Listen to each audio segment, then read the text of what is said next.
Welcome to Penrose Learning, where we make understanding easy. You begin by confirming essentials. You must be signed into your Apple ID and two-factor authentication enabled.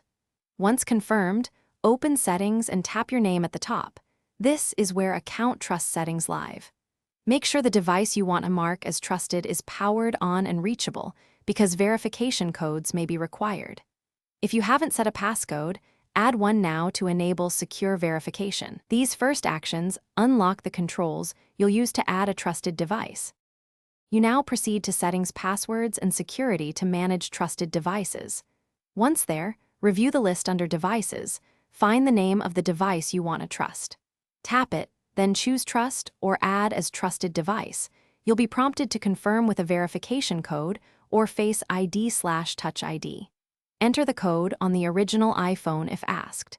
Make sure to name devices clearly so you can identify them later, and keep network connectivity active during this step to avoid timeouts.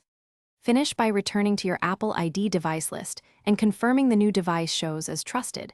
You should see a green indicator or trust label.